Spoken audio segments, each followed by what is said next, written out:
बाहर गर्मी देख रही है कितनी है। मैं तो यहीं बढ़िया हूँ। दीदी आप क्या देख रही हो? ये ना नाट्य मंदिर में आज बच्चों का शो हो रहा है, ड्रम शिविर, जिसमें 4 प्रस्तुतियां होने वाली है। और सबसे पहली प्रस्तुति है डियोलॉग। डियोलॉग में क्या होता है?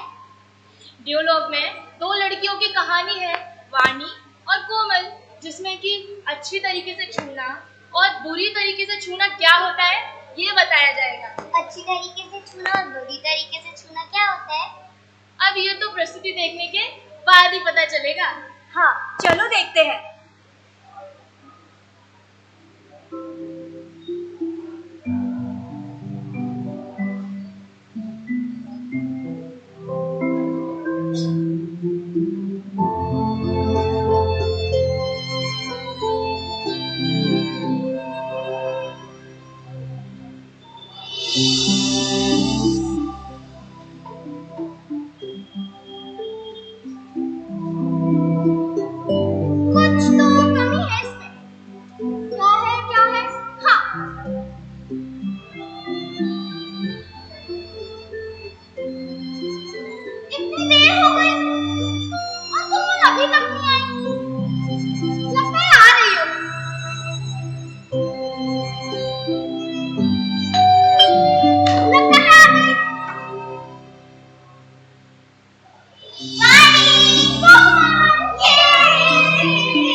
क्या करूं?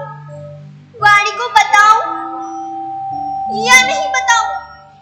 वो मुझे समझेगी या नहीं समझेगी? कहीं कहीं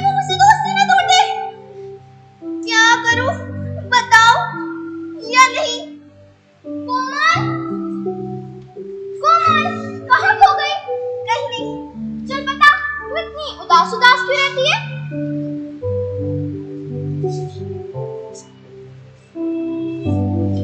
कुछ तो बात है, पर ये ऐसे नहीं बताएगी। कुछ करना पड़ेगा। क्या करूं? हाँ, आइडिया। चल, तुझे नहीं बताना तो मत बता। मैं जबरदस्ती नहीं करूंगी। हम दोनों एक गेम खेलते हैं। गेम? कैसा गेम? एक न्यू गेम। New game? ये कौन सा? Rock paper scissor. पर वो तो अपन ने पहले भी खेला है। इसमें नया कैसा? इसमें नया ये है कि जो भी जीतेगा वो हारने वाले से एक सवाल पूछेगा और हारने वाले को वो सच बताना होगा। ठीक है? ठीक है। Rock paper scissor.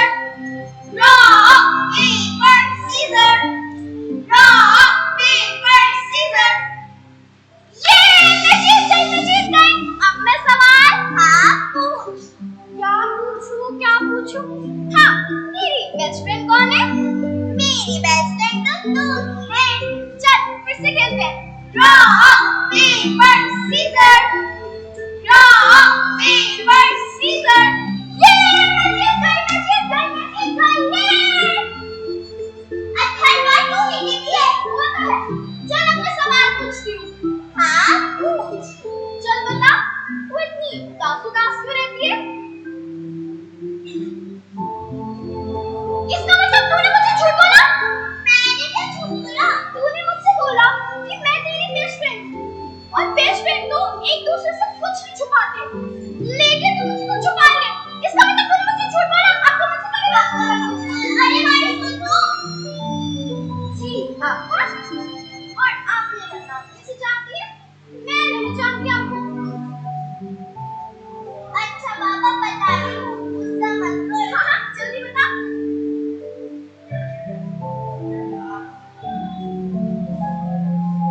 मेरे यहाँ ना एक दिन पापा के फ्रेंड आए थे।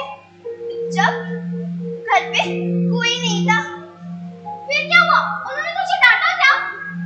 नहीं, वो तो मेरे लिए चॉकलेट लाए थे, मेरी फेवरेट चॉकलेट।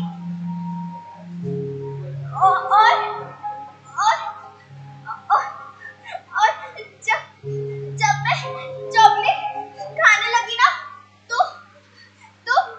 फिर उन्होंने मेरे कंधे पर हाथ रखा। मुझे बहुत अजीब लगा। मुझे बहुत डर लगा। जब भी वो मेरे अंदर घर आते, मुझे छूते या देखते, मुझे बहुत डर लगता है। तो तूने बात अपनी मम्मी को बताई? मम्मी को कुछ नहीं पता। एक दिन बताई थी, पर मम्मी को लगा कि मैं उनसे मजाक कर रही हूँ। तो तूने बात अपने पापा को तो बताई होगी ना? पापा तो अपने काम में बहुत बिजी रहते हैं, उन्हें तो मेरी बात सुनने का टाइम ही नहीं है। तो तुम मुझे तो बता सकती थी ना, मैं तो तेरी बेस्ट फ्रेंड हूँ। मैं इतना डर गई थी कि मैंने किसी को नहीं बताया। जहाँ तक जब वो अंकल मेरे घर आते हैं तो मैं अपना रूम लॉक कर लेती हूँ और मम्मी से कह देती हूँ कि मैं अपना होमवर्क कर रही हूँ। इसका मतलब मुझे आज से पहले किसी ने गुड टच और बैड टच के बारे में नहीं बताया। गुड टच बैड टच ये क्या होता है? बताती हूँ। एक दिन वाणी बेटा इधर आओ। हाँ मम्मी आई।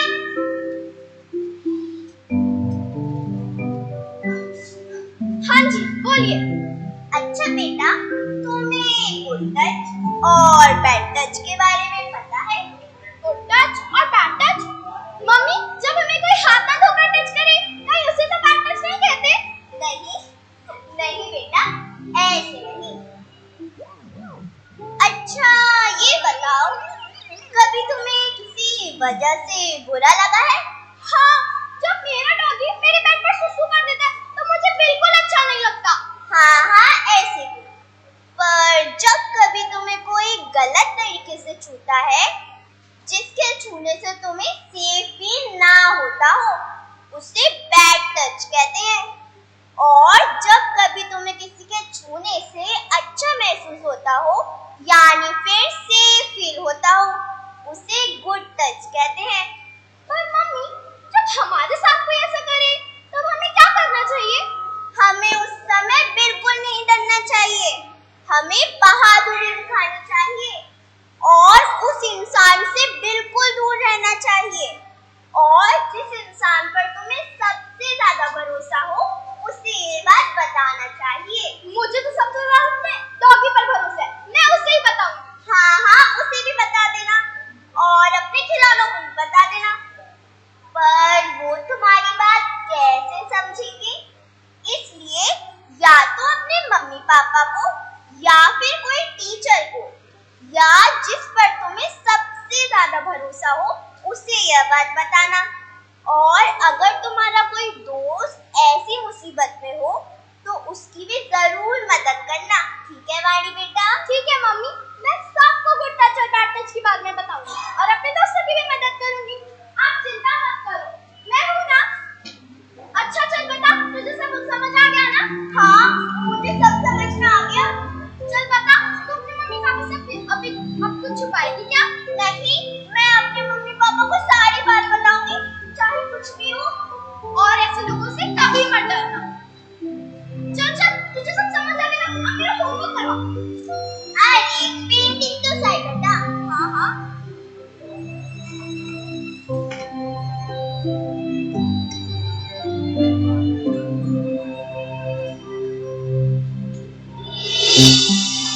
क्या होता है या फिर अच्छा छूना और बुरा छूना क्या होता है?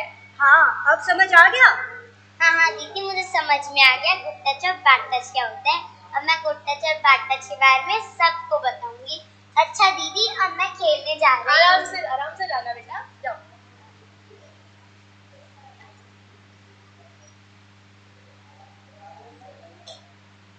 अच्छा कृतिका, वैसे तुझे महाभारत के बारे में कुछ पता है? हाँ, पता तो है। तो फिर ये बता कि कौरव और पांडव दोनों में से धर्मी कौन था और अधर्मी कौन था? मुझे लगता है धर्म और अधर्म को देखने के अलग अलग तरीके होते हैं। कुछ लोग धर्म और अधर्म को सही या गलत या अच्छे और बुरे के रूप में देखते हैं। ये तो तूने बिल्कुल सही कहा, क्योंकि कर्ण को ही देख लो। कर्ण इतना बड़ा दानी था, इतना बड़ा ज्ञानी था, उसके बाद भी उसने अधर्मता का साथ दिया था। अच्छा, पर उसने अधर्म का साथ क्यों दिया? अब ये तो तुझे कर्ण की कहानी देखने के बाद ही पता चलेगा। अच्छा, तो चल उसकी कहानी देखते हैं। कुंती पुत्र अर्जुन, 2 क्षण प्रतीक्षा करो। मेरा रथ अभी भूमि में धस चुका है, मुझे इसे बाहर निकाल लेने दो। अभी मुझ पर प्रहार मत करो।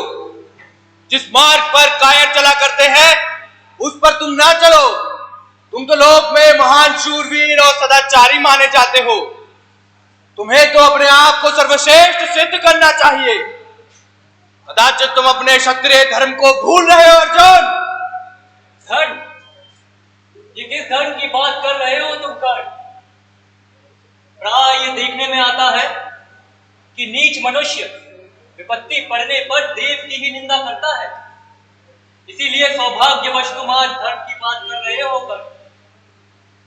क्या भूल गए जब एक वस्त्र धारण द्रौपदी को बड़ी सभा में खींच कर लाया गया, उसे अपना लक्ष्य बनाकर तुमने उसका उपहास किया और कौरवों के कुकर्म पर तुम उस स्त्री को निकट से देख रहे थे कर्ण।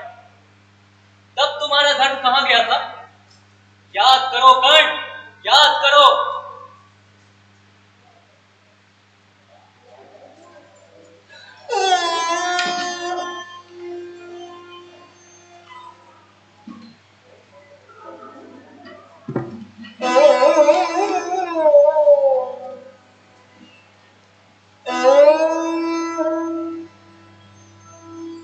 रक्षा कीजिए प्रभु, श्री कृष्ण मेरी रक्षा कीजिए, रक्षा कीजिए प्रभु। चल द्रौपदी,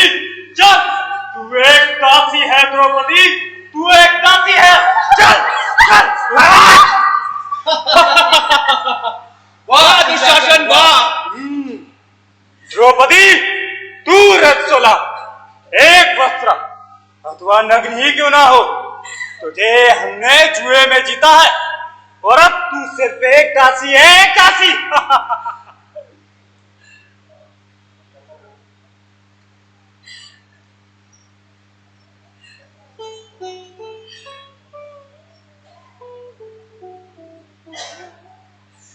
अरे दुराचारी दुशासन, तूने मुझे कौरवों के बीच में इस प्रकार धकेल कर जो पापपूर्ण कृत्य किया है, मैं देखती हूँ तेरे इस कुकर्म की निंदा यहाँ बैठा कोई मनुष्य नहीं कर रहा। निश्चित ही ये सब तेरी मत के हो गए हैं।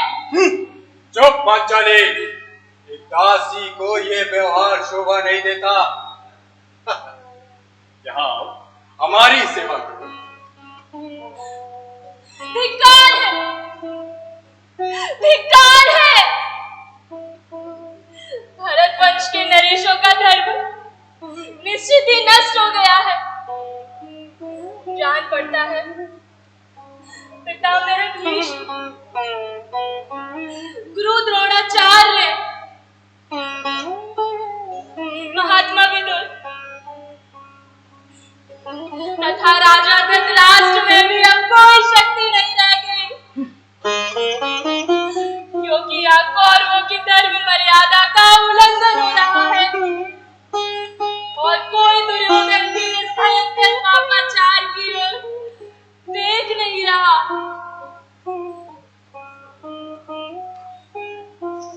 मैं द्रौपदी यहाँ उपस्थित सभी वरिष्ठों से और सभी राजाओं से ये पूछना चाहती हूँ, आप लोग क्या समझते हैं कि मैं धर्म के अनुसार जीती गई हूँ या नहीं? मौन धारण करना इस समस्या का हल नहीं, बल्कि इस अधर्मता का भागीदार बनना है। बताइए, बताइए, क्या मैं धर्म के अनुसार जीती गई हूँ या नहीं? आप लोग द्रौपदी के इस प्रश्न पर किसी तरह का विचार प्रकट करें या ना करें, परंतु मैं अवश्य करूंगा। सीधी सादी द्रौपदी भाभी पांचों पांडवों की समान रूप से पत्नी है, केवल युधिष्ठिर की नहीं बड़े भैया। इससे पहले पांडु कुमार युधिष्ठिर खुद को जुए में हार चुके थे, उसके बाद उन्होंने द्रौपदी को दांव पे रखा। इन सब बातों को जानते हुए मैं द्रौपदी कुमारी को जीता हुआ नहीं मानता। ये क्या बोले जा रहे हो तुम? वही तो विकार, कोई कोई मनुष्य जिस कुल में उत्पन्न होता है वह उसी का विनाश करने वाला बन जाता है। तुम किस प्रकार इस द्रौपदी को जीती हुई नहीं बता रहे हो, जबकि तुमसे कहीं अधिक बुद्धिमान लोग यहाँ मौन बैठे हैं। गुरुनंदन, देवताओं ने स्त्रियों के लिए एक ही पति का विधान किया है और यह द्रौपदी अनेक पतियों के अधीन है, अतः निश्चय ही यह एक कड़क है और यह मेरा स्पष्ट मत है। दुशासन, पांडवों के साथ साथ इस द्रौपदी के भी वस्त्र उतार लो।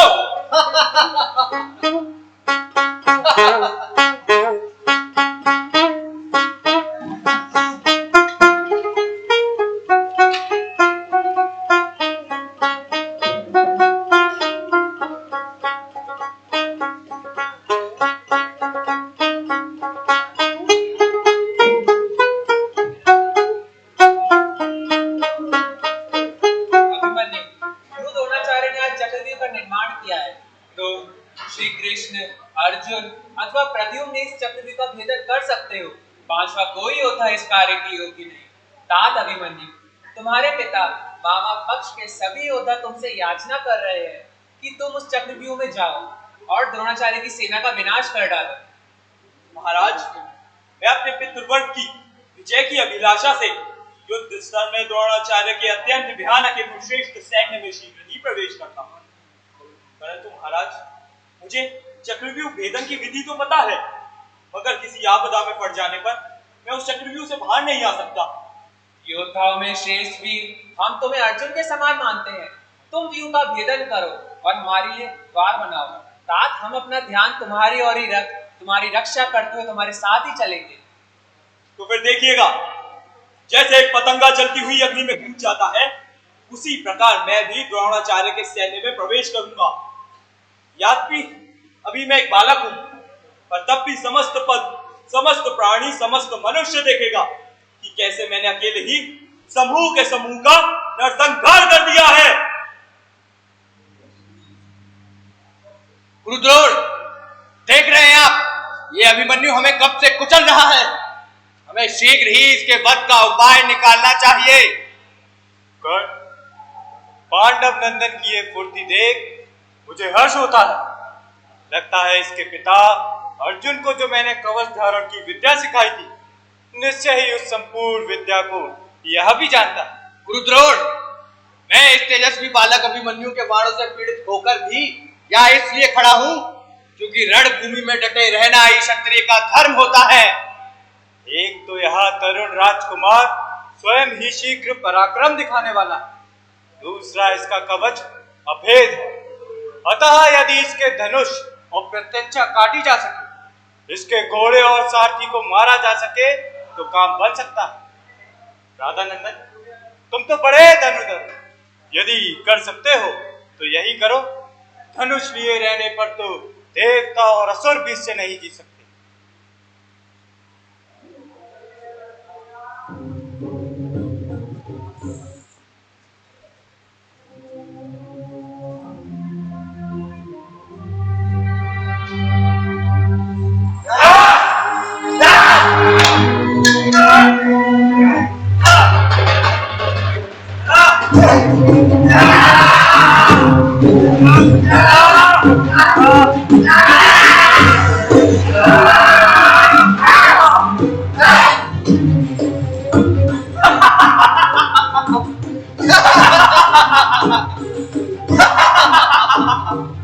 अभिमन्यु, अब तुम्हारी वीरता कहाँ गई? मित्र, जब मृत्यु निकट आती है तो सारी वीरता घर पक आती है। मुझे आज इस बात का दुख नहीं कि आज मेरी मृत्यु हो जाएगी। मुझे दुख तो सिर्फ इस बात का है कि मेरी मृत्यु आप जैसे कारणों के हाथों में होगी।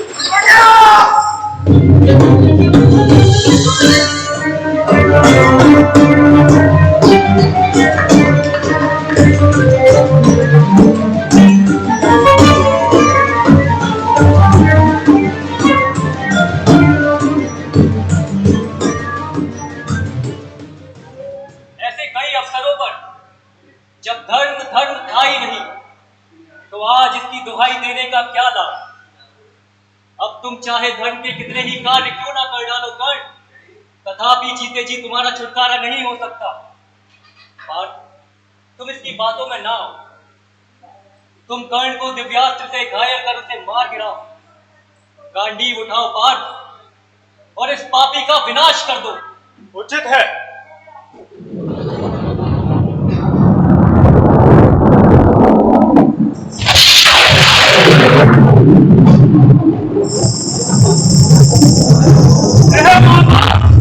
शत्रु के शरीर, हृदय और प्राणों का विनाश करने वाला है। यदि मैंने सब किया हो, गुरुजनों को सेवा द्वारा संतुष्ट रखा हो, इसे मित्रों की बातें ध्यान पूर्वक सुनी हो, यज्ञ किए हो, तो ये महाभार मेरे शक्तिशाली शत्रु का नाश कर डाले।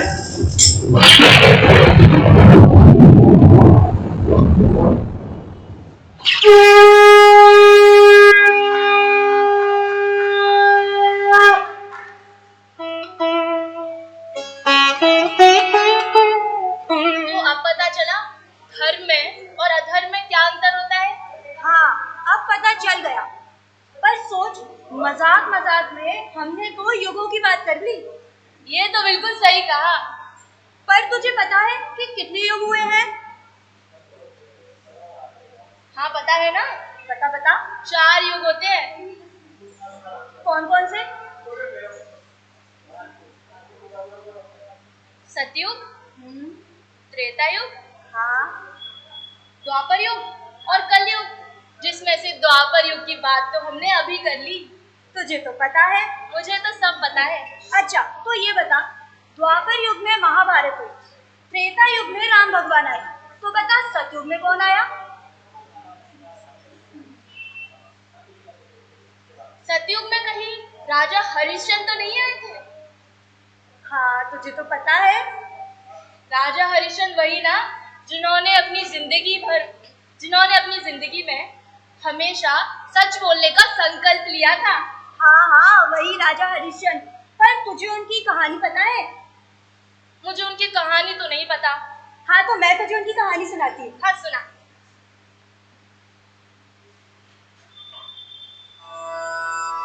राजा हरिश्चंद्र की जय हो, राजा हरिश्चंद्र की जय हो, राजा हरिश्चंद्र की जय हो, राजा हरिश्चंद्र की जय हो।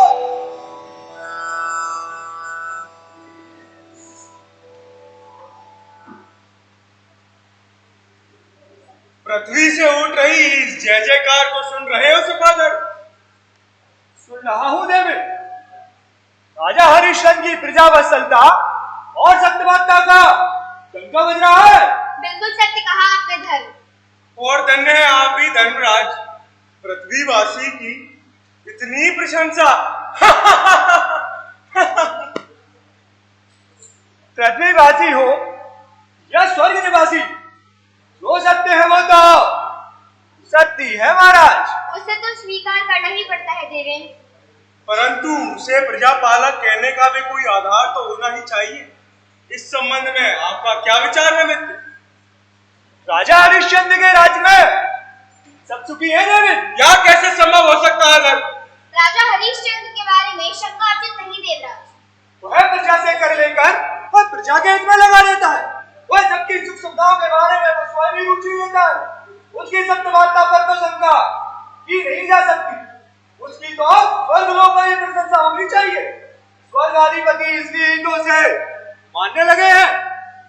चंद डरे सूरज डरे, करे ना जगत व्यवहार। एक सत्य हरिश्चंद्र को करे ना सत्य विचार। तुम सच कहते हो जब? यदि ऐसा है तो मेरे लिए विपत्ति का कारण बन सकता है। कहीं अपने सुयश से इंद्रासन पर अधिकार न कर ले। जय हो देव। कहो। देव महर्षि विश्वामित्र पधारे हैं। उन्हें आदर पूर्वक अंदर ले। जी देव।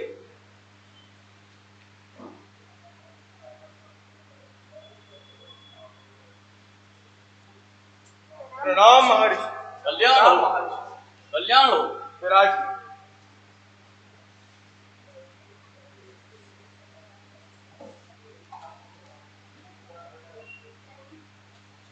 देवेंद्र को चिंतित से दिख रहे हैं। चिंता का क्या कारण है? कारण है अविश्वास, स्वार्थ और आशंका। मैं कुछ समझ नहीं सका। आप ही स्पष्ट करें देवेंद्र, क्या मैं कोई सहायता कर सकता हूँ? अयोध्या के राजा हरिश्चंद्र के सत्य और प्रजावत्सलता का जो वर्णन मित्रवर धर ने किया है, उसका विश्वास नहीं होता महर्षि। स्वार्थ और आशंका से क्या अभिप्राय है धर्म? देवेंद्र तो अपने इसके समक्ष दूसरों का यश देखना ही नहीं चाहते। यही तो स्वार्थ है। स्वार्थ और आशंका की बात तो आप और देवेंद्र ही जाने। और यह तो सर्वविदित है कि अयोध्यापति हरिश्चंद्र सत्यवादी हैं और उनकी प्रजावत्सलता अनकरणीय है। महर्षि, आप भी उन्हीं की प्रशंसा कर रहे हैं, फिर तो उसके सत्य की परीक्षा मुझे लेनी ही होगी। मुझे देखना है कि वह अपने सत्य की रक्षा किस प्रकार कर पाता है। अवश्य परीक्षा लीजिए देवराज। आपका कोई यत्न से नहीं सकेगा महाराज। किंतु परीक्षा तो तभी संभव होगी जब आप दोनों भी मेरा पूर्ण तरह से साथ दें। हरिश्चंद्र की सफलता में मुझे रंजमात्र भी संदेह नहीं है। आप परीक्षा लें, मैं इस कार्य में पूरा सहयोग दूंगा। हम सब लोग आपका सहयोग ही देंगे महाराज। बिल्कुल। आप साथ देने का वचन दे चुके हैं, अब मुकर ना जाइएगा। आप अपनी योजना स्पष्ट करें देवेंद्र। परिणाम से पूर्व हंसना ठीक नहीं। तो सुनिए महर्षि, आप हरिश्चंद्र से दान का वचन लें।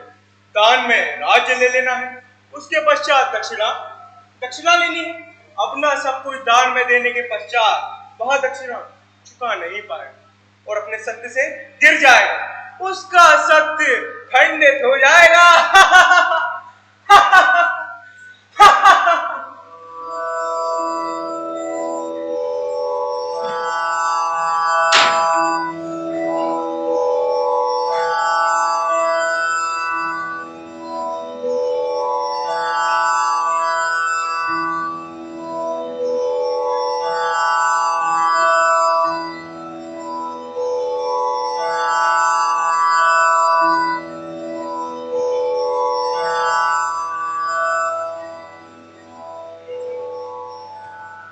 पिताश्री, आयुष्मान भावत।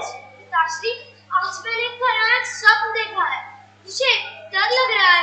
हाँ स्वामी, रोहिताश्व जी एक भयभीत है। उसने स्वप्न में कैसे महर्षि को देखा जो मैं यहाँ साफ कर क्यों न उठे?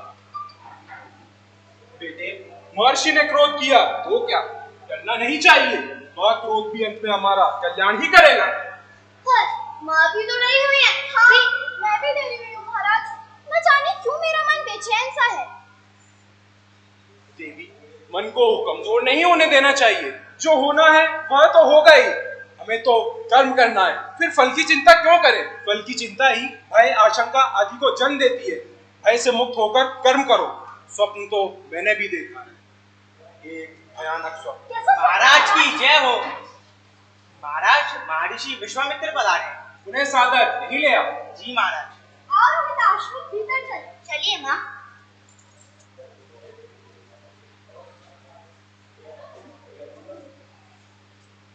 महर्षि के श्री चरणों में प्रणाम। मेरे धन्य भाग जो आपके श्री चरण यहाँ पड़े। आसन ग्रहण करें। कल्याण हो राजन, कल्याण हो।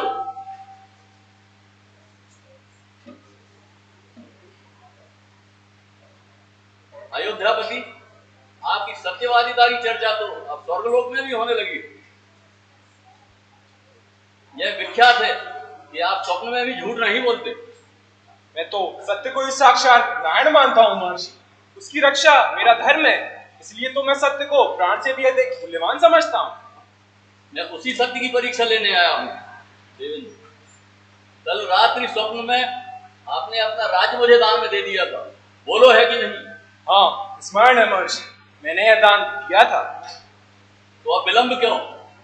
सपने की सच्चाई स्वीकार करो और दे दो अपना राज्य मुझे दान में। लीजिए महर्षि, दान स्वीकार की।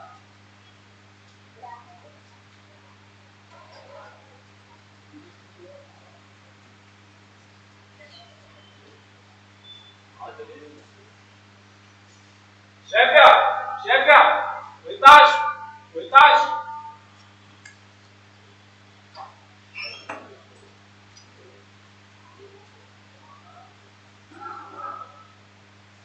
आओ चले यहाँ से।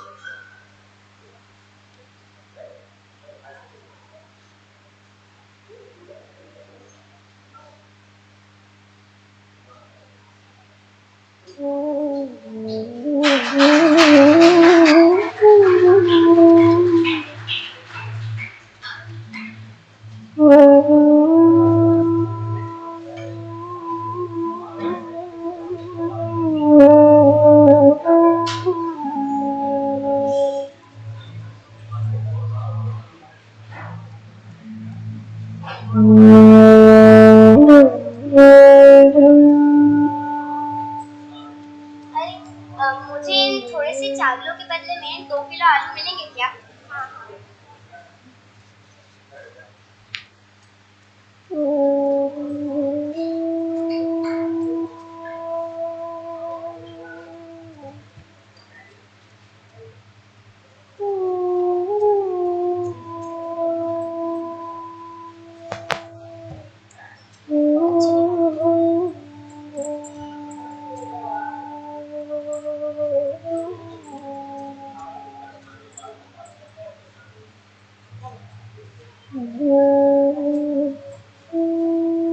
दीदी हमारे साथ खेलो ना। अरे अभी नहीं, अभी मुझे थोड़ा काम है। दीदी मैं भी आपके साथ चलूं? ठीक है।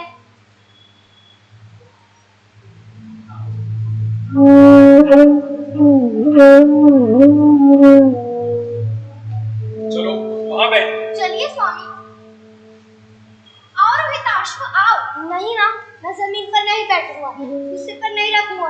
हाँ माँ, मैं यहाँ नहीं बैठती हूँ। ठीक है बेटी, तू यहाँ नहीं बैठेगा। कुछ दिन के बाद फिर हम सब यहाँ से चल पड़ेंगे, हट नहीं करते। पर देवी, रोहिताश को फूस तो धारण करना है ना? नहीं नहीं माँ, मैं फूस धारण नहीं करूँगा। हाँ बेटी, तू फूस धारण नहीं करेगा। स्वामी, रोहिताश को तो मेरे साथ रहना है, पृथक होकर नहीं। फिर वो क्यों फूस धारण करे? वो यूं ही रहेगा ना। तुम ठीक ही कह रही हो शव्या, उसे तो तुम्हारे साथ ही रहना है।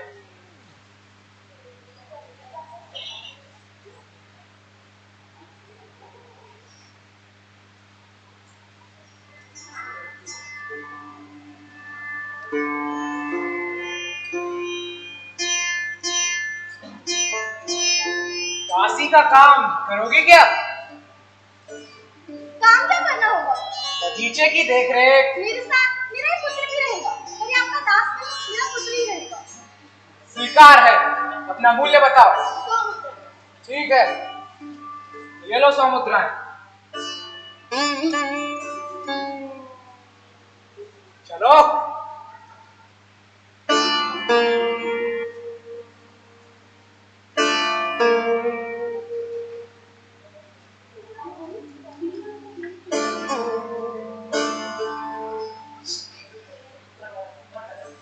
क्या तुम बिकना चाहते हो? हाँ, तभी तो फूस धारण कर यहाँ बैठा हूँ। मरघट की रखवाली और परवसूली का कार्य कर सकोगे? कर सकूंगा, काम तो काम है, उससे परहेज कैसा? तब ठीक है, बताओ क्या मूल्य लोगे?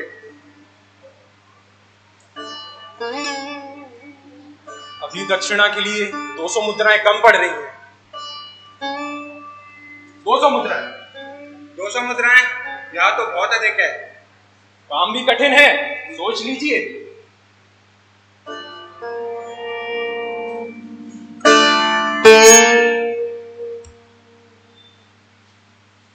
ठीक है, 200 मुद्राएं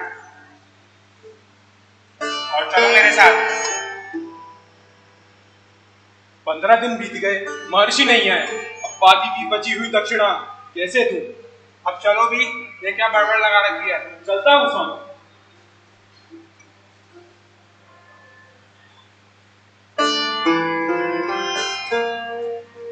प्रणाम महर्षि। कल्याण हो। 15 दिन पूरे हो गए हरिश्चंद्र, लाओ मेरी दक्षिणा। आपकी दक्षिणा भी तैयार है महर्षि। कल्याण हो।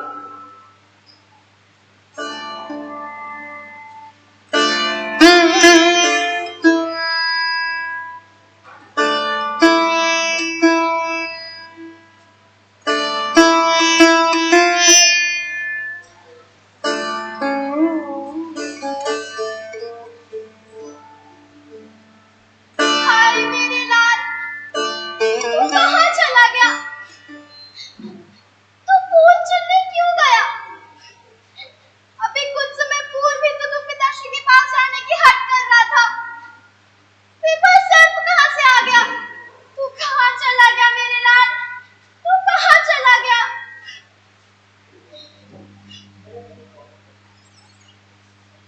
देवी, लाल की आयु पूरी हो गई, अब उसके लिए शोक व्यर्थ है। कर चुकाकर संस्कार करो। अरे स्वामी, आप यहाँ चंडाल वेश में? हाय रे मेरा दुर्भाग्य! राज्य क्या, स्वामी चंडाल वेश में, और पुत्र की सरदर्द से मृत्यु। देवी, समय के बंधन में हम सभी बंधे हैं। शोक छोड़ो और संस्कार करो। मेरे पास तो कुछ भी नहीं है जिसे मैं कर के रूप में दे सकूं। विधाता, तू मुझे उठा ले मेरे भगवान। देवी, इस समय मैं कार के बंधन में बंधा हुआ हूँ, मुझे कर लेना है। कर दो देवी, कर। मेरे पास तो कुछ भी नहीं है। विलंब अनुचित है देवी, संस्कार करो। लीजिए कर के रूप में मेरी लाश सटने वाले इस वस्त्र को लीजिए और संस्कार की आज्ञा दीजिए स्वामी। हाँ, आज्ञा है।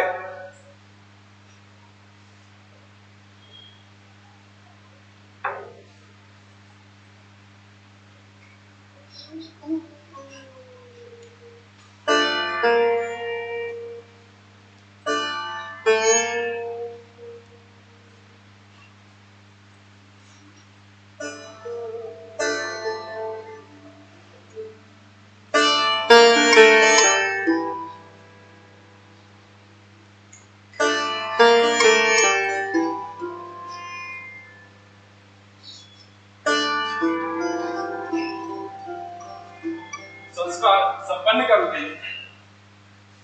रुको शेफिया, रुको। ये कैसी बात है? सब कुछ छीन लेने के बाद भी आप संतुष्ट नहीं है काल देवता?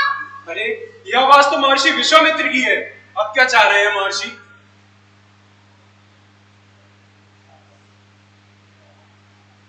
आप क्या लेने आए हो महर्षि? सब कुछ छीन लेने के बाद भी आप संतुष्ट नहीं है? आप महर्षि नहीं, आपको 40 विषालु मनुष्य से भी गर्वित है। देखिए मेरे लाल को, देखिए। आप चुप क्यों हैं? कुछ बोलिए। प्रणाम महर्षि, प्रणाम धर्म देवता, प्रणाम देवी। आप सब शेफिया को क्षमा कर दे। शोक में विवेक से काम नहीं ले पा रही है। निश्चित ही मैंने अधर्म के काम किए शेफिया। मैं लज्जित हूं मैं शेफिया।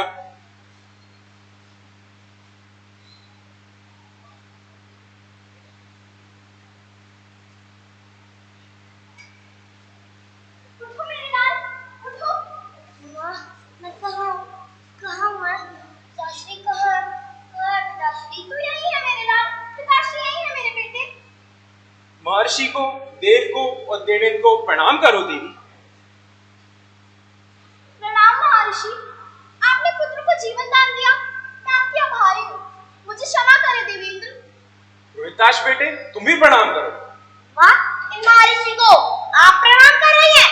मैं इन्हें प्रणाम नहीं करूँगा, नहीं करूँगा प्रणाम। इन्होंने ही तो मेरा दुख दिया है, नहीं करूँगा प्रणाम। नहीं वंश, ऐसा नहीं कहते।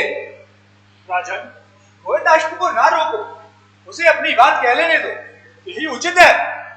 ये क्या कह रहे हैं देव? मैं राजन नहीं हूँ, मैं तो इस मरघट का रक्षक हूँ। हम अपने व्यवहार पर लज्जित है हरिश्चंद्र, अब हमें और लज्जित ना कर। ले चुके परीक्षा देवेंद्र।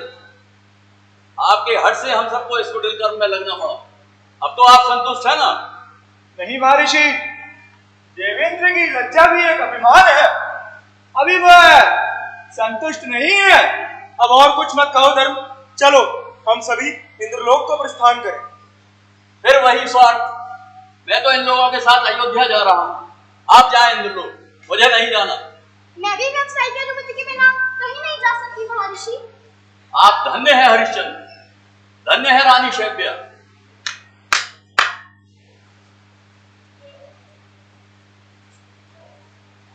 प्रणाम अयोध्या नरेश। मैं यहीं छुपा आपकी वार्ता सुन रहा था। क्षमा करें अयोध्यापति, आप मेरे बंधन से मुक्त हैं। रानी शेफिया, मेरा प्रणाम स्वीकार करें देवी। देवी आप स्वतंत्र हैं। इंद्र के कहने पर महर्षि और धर्मराज ने माया फैलाकर आपको मेरे अधीन कर दिया था। वो माया मिट गई है देवी, आप स्वतंत्र हैं। महर्षि, आप हरिश्चंद्र और उसका परिवार सदैव इंद्रलोक चले। इन लोगों के वहां रहने से हमें भी सुख मिलेगा। चलिए महर्षि। नहीं देवी, मैं इंद्रलोक नहीं जा सकूंगा। राजा प्रजा से बंधा होता है। यदि महर्षि मुझे अयोध्या का राज दे रहे हैं तो मैं ही प्रजा के साथ अयोध्या में रहूंगा, इंद्रलोक में नहीं। कहिए देवेंद्र, राजा हरिश्चंद्र की प्रजा वत्सलता की परीक्षा हो गई ना? हाँ धर्म, मैं हार गया और हरिश्चंद्र जीत गए। जाओ अयोध्या नरेश, अयोध्या की प्रजा को सुखी बनाओ। अच्छा, तो इस प्रकार राजा हरिश्चंद्र और उनकी पत्नी ने सत्य और ईमानदारी के लिए सब कुछ त्याग दिया था। हाँ, इसी प्रकार राजा हरिश्चंद्र ने सब कुछ त्याग दिया था। पर आजकल कौन सत्य बोलता है? ये तो तूने बिल्कुल सही कहा। आजकल तो हर कोई झूठ, फरेब, लालच, धोख इस सब में ही फंसा हुआ है। वही तो, पता नहीं आगे जाके क्या होगा इस दुनिया का। दीदी मैं आ गई। अब तक कहाँ थी? दीदी वो ना मैं बाहर अपने दोस्तों के साथ डॉक्टर खेल रही थी। अच्छा, क्यों खेल रही थी? दीदी वो ना मुझे बड़े होके डॉक्टर बनना है। जरूर बनना।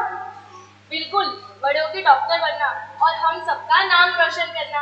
अब नाम रोशन करने के लिए जरूरी तो नहीं है कि लड़का ही हो, लड़कियां भी आजकल हर जगह नाम रोशन कर रही है।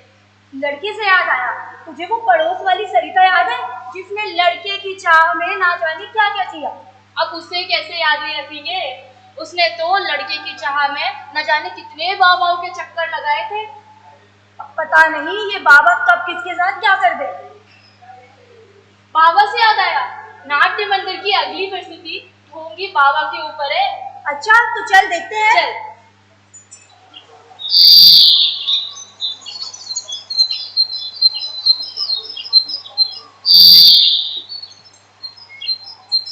बाबा नींबूड़ा, बाबा नींबूड़ा, जो कैसो नाम है, कैसे कैसे नाम, कैसे कैसे काम। मन चाहा प्यार ना मिलना, वो तो ससुरों का वो मिलो ही नहीं। शादी में रुकावटें, चलो हमारी तो हो गई। पति पत्नी में क्लेश, क्लेश क्लेश कहां से हुए, हमारी तो निकल रही। संतान होने में दिक्कत, हाँ जो हमारे कछु काम को है। इन सब समस्याओं का समाधान सिर्फ एक नींबूड़े में। बापूजी चाय।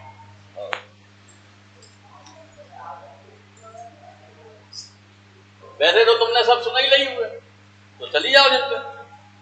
वैसे तो तुम हमें पोता दे नहीं पा रही, तो चली जाओ जिन बाबा पे, शायद कचू कर दे, हमें पोता दिला दे। बापूजी हमने तुम्हें कितनी बार बताओ है, हमें नहीं चाहिए कोई मोड़ा मोड़ा, हम अपनी मोड़ी में खुश हैं। तो काय बाबू ये बाबा बाबू को भेजे करती है हमें। ज्ञान तो तुम हमें बांटो नहीं, एक पोता तो हमें दे नहीं पा रही, मुंह चलवा लो उनसे। बाबा बाबा बाबा बाबा हमें 10 रुपए दे दो, हमें चीज खानी है। क्या रोज रोज चीज खानी है, पैसा का पेड़ पे लगा था, रोज कोई चीज भी नहीं मिल रही। जाओ इधर काम करो। बापूजी हम आपको अपने बाबा का बता रहे हैं, वो तो बच्ची है, भाई को बताओ। हम पागल हुए ना, जो काऊ को गुस्सा काऊ पे उतारा थे, पोता तो दे नहीं पा रही, वो चलवा दो जिनसे। बेटा चुप हो मत, चल मैं बताती हूँ। हमें नहीं चाहिए कोनो वाला चीज, जब तक खुद पापा पापा हम डांटते रहते हैं सिर्फ तुम्हारी वजह से।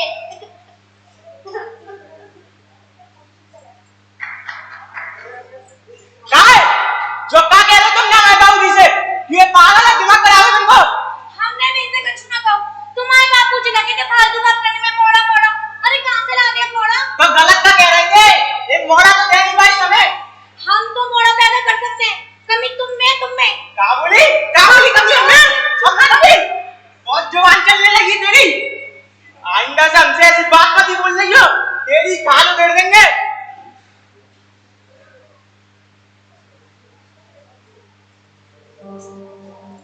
अरे रमा भाभी हम आ गए, हमें थोड़ी देर हो गई, बाकी लाके सुनी।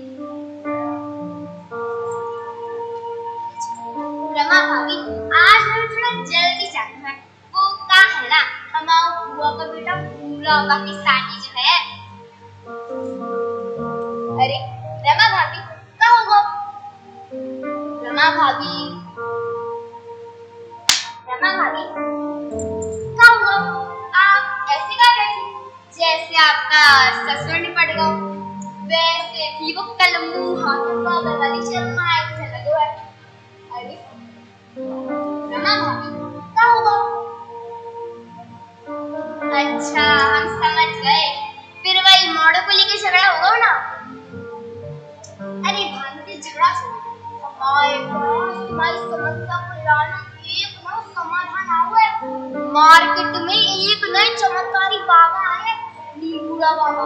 अरे एक नींबू में बच्चा करा देते हैं, हमारी जीजी के करा दो, एकदम गोरो चिट्टो मोड़ा। सच? अरे हाँ। अच्छा रमा भाभी हम ये कह रहे हैं कि अब हम जाएं, पर वो हाँ हम समझ गए, चलते हैं।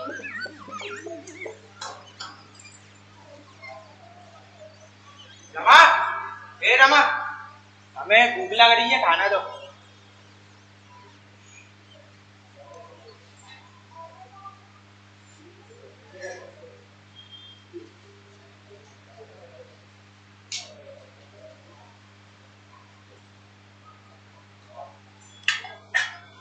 ओ रुको, वो जो भावना खाने लागे सूरी पर गलती हमारी थी। ये जी बाइज वो सीमा है ना, वो बता रही थी मार्केट में एक नए बाबा आए, नींबूड़ा बाबा। एक नींबू में बच्चा करा देते। सीमा की चिच्ची के करा दो। हम कह रहे थे हम चलते शायद कछु हो जाए। कहो ये अपना अंदर जाके काम करो, ये बाबा मामा से कछु नहीं हो ना। जाओ एक गाना तो दे यार, हमारी लोग आई गाना दे जाती, गाने तो देती हमें।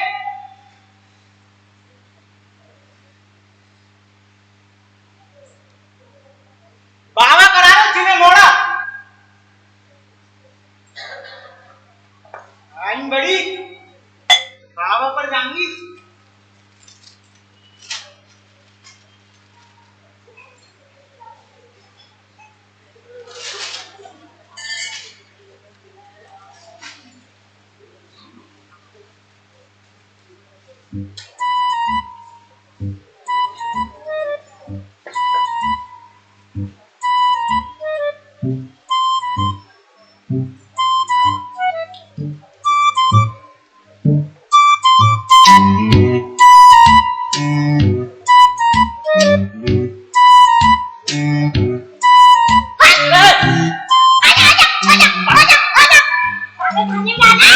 अरे रामू, ये अपने बच्चे को समझा।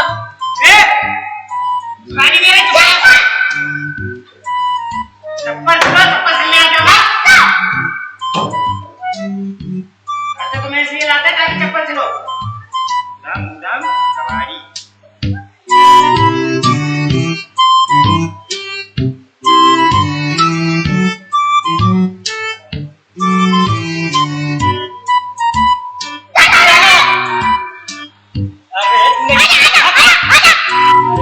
बच्चे को समझा यार। आज हम बात नहीं बोल पाएंगे। ए रामू, ये जब लगा यहाँ से। दोनों बाप बेटे की कबाड़ी है। बाप बेटे। काले गाड़ियों। छोड़ो। तुमसे कितनी बार कहोगे कि बाबा मामा से कछु नहीं होगा। अरे ये मुकेश तेरे कहाँ जा रहे हो रे? इतने यहाँ?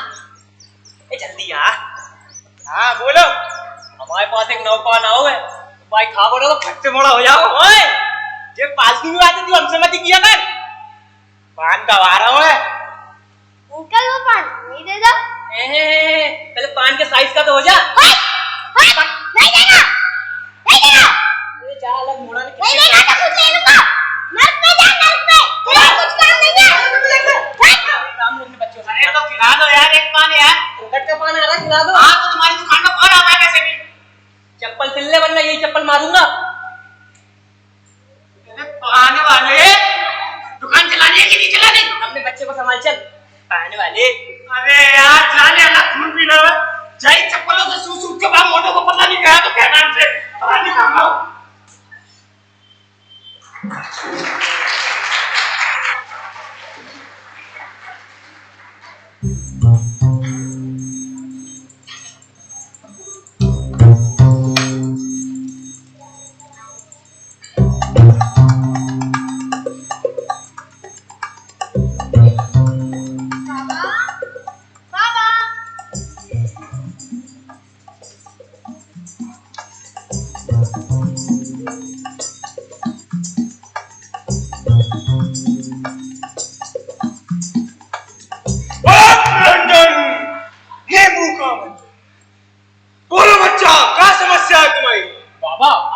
चमत्कारी हो।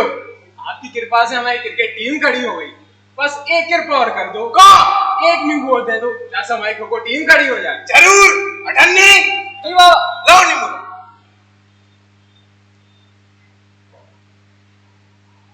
निरंजन जय हो बाबा। नेक्स्ट बाबा बाबा हम रमा। बोलो बच्चा, क्या समस्या है तुम्हारी? बीवी भाग गई हो? काश भाग जाती। क्या बोले तुम? नहीं नहीं नहीं कछु नहीं। हम तो जा कह रहे काश ना आगे कहू की। ए बाबा आगे। बगल वाली भाव ना देती हो? नहीं देती बाबा, यही तो दिक्कत है। तुम फिर कछु बड़बड़ाए। हम जा कह रहे ना दे बामी, कछु दिक्कत नहीं है। अरे बाबा आगे बोलो तुम। मोड़ी पटावे में समस्या। जैसे तुम थोड़ी समस्या बाबा। आजकल के मॉडर्न की। चुप कर जाओ तुम। बाबा या फिर कोई गुप्त रोग? नहीं बाबा नहीं, वो क्या है ना, हमें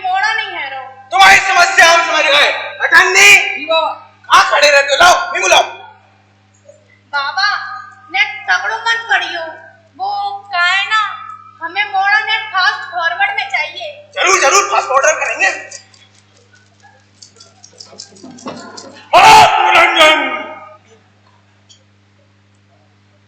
जा नींबू की शिकंजी बना के शाम की अपनी लुगाई को पिवा दी।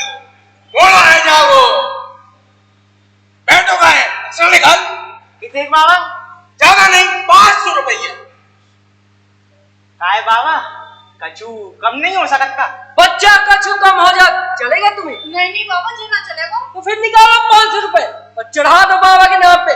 जय हो निवड़ा बाबा की। जय हो बाबा। अच्छा बाबा, अब हम चलते हैं। Good night.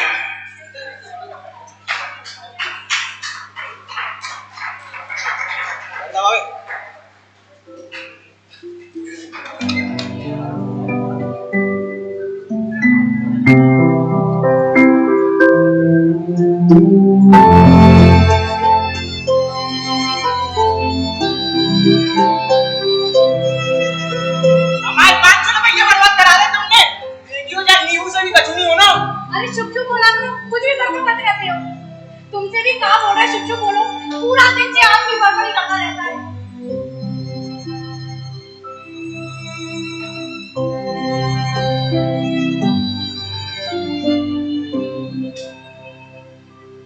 क्या 10 के नींबू से 500 को चूना लगा दो बाबा ने हमें। जा नींबू भी जाए पिला के बर्बाद करना पड़ेगा। ऐसी भी साली गर्मी बहुत है, ठीक है? जाके तो शिकंजी हमें की हमने।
Thank you.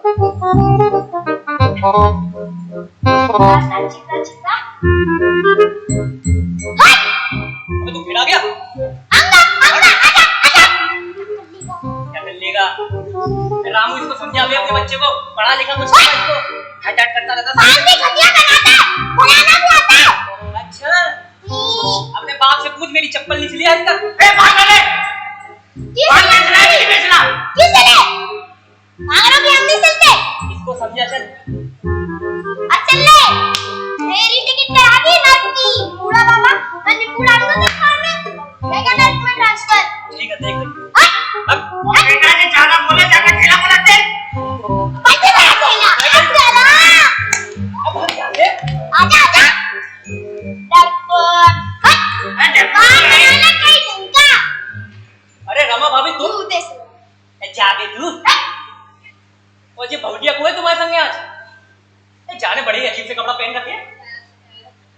अरे जे ना वो फैशन है, वो रणवीर सिंह वालों, शर्ट पैंट के ऊपर साड़ी। गजब फैशन है।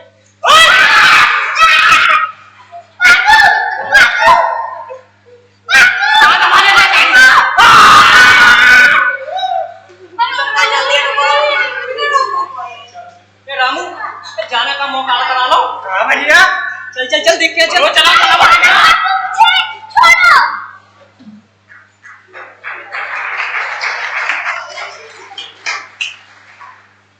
सलामे इश्क मेरी जान जरा कबूल कर लो, सलामे इश्क मेरी जान जरा कबूल कर लो, तुम हमसे प्यार करने की जरा सी भूल कर लो।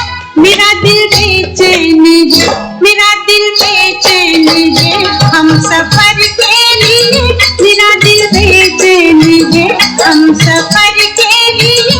सलामे इश्क मेरी जान जरा कबूल कर लो, तुम हमसे प्यार करने की जरा सी भूल कर लो। मेरा दिल बेचैन है, हम सफर के लिए, मेरा दिल बेचैन है, हम सफर के लिए। सलामे इश्क मेरी जरा कबूल। अरे कान वाले बंद हो गया। चल हो गया। टेटी गंगा। बाबा जी को कह रहा है। जे वो ओ बाबा, आप लोगों की मनोकामना पूर्ण के लिए ना छमन कर रहे थे। हाँ, बाबा जी को जे बड़ा ही मुश्किल अमल होते बेटा, बड़ी मेहनत से करो जाते। जामे का होते ना बाबा, सीमा बाबा ये सब बाद में कर लियो, पहले हमारी समस्या का समाधान कर दो।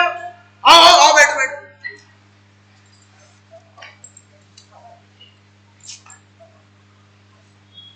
बोलो बच्चा, क्या समस्या है तुम्हारी? बाबा आराम से जे कहेगा। बाबा जो नींबू तुमने हमें दियो तो ना, जे कल मुए ने मांगी नींबू की शिकंजी बना के पी ली है क्या कह रही हो? अरे क्या कर रहे? दिखाई नहीं दे रहा है, हमारी माँ सब प्रेग्नेंट है गए। अरे बधाइयो बधाइयो बधाइयो। ला लड्डू खाओ। क्या बधाइयो? क्या हमारी हालत खराब हो रखी है, तुम्हें मिठाई की पड़ी है बाबा। तो तुम्हें तो मोड़ा चाहिए, तो अब वो चाहे तुमसे होगी चाहे इनसे। आनो तो खाइए। हमें नहीं चाहिए तुम मोड़ा मोड़ा, तुम हमारे पेट सही करके दे दो बस बाबा। हाँ बाबा का चुका रू ना। ना बेटा, अब कछु नहीं हो सका, अब तो हो के रहे वो मोड़ा। पर बाबा जी इतने जल्दी मोड़ा है कैसे गाओ? लगता है नींबू रिएक्शन कर गो। जो भी हो, अब हो के रहेगा मोड़ा। चक्कर कैसे कैसे है मोड़ा? बाबा का चिंतु उपाय होगा ना बेटा, अब तो हो के रहेगो केवल मोड़ा। अरे भाभी अब क्या होगा? सारा मोहल्ला का बोलेगा, अरे सारा गांव का बोलेगा, सब थू थू करेंगे इन पे। अरे हमारी तो जिंदगी बर्बाद कर दीजिए आदमी ने। तुम सबको लोगन की पड़ी है कि हम जिस सोच के परेशान है, अब बाप बनने की माँ। जो भी बनोगे बढ़िया ही बनोगे। मामा अबे जाएगा यार, रमा दर्द हो रहा है रमा। रमा पेट दिल्ली में बने में अरे भैया अबे उठा कर तुम्हें तुम्हारा चाहिए हमें नहीं जाएंगे मोड़ा, हमें नहीं जाएंगे मोड़ा।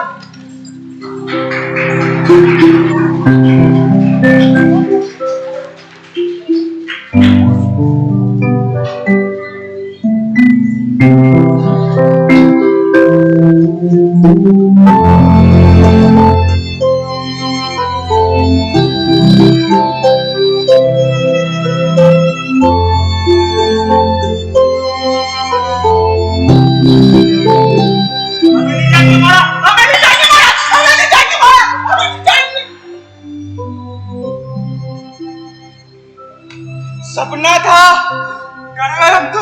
अरे कहाँ इतना चीख रहे हो? उठ गए हो तो चल दो नहीं बुढ़ा बाबा पे। हम नहीं जा रहे कोई बाबा वहाँ पे, हमें नहीं चाहिए मोड़ा, हमारे लाके हमारे मोड़े नहीं बढ़िया है। नहीं तो चाहिए तो मोड़ा। हमें नहीं चाहिए मोड़ा, हमें नहीं चाहिए मोड़ा तो। अरे जी आपने को क्या होतो रहता है? कभी मोड़ा चाहिए कभी नहीं चाहिए। हमारी तो जिंदगी पूरी बर्बाद करके रख गई है इसने।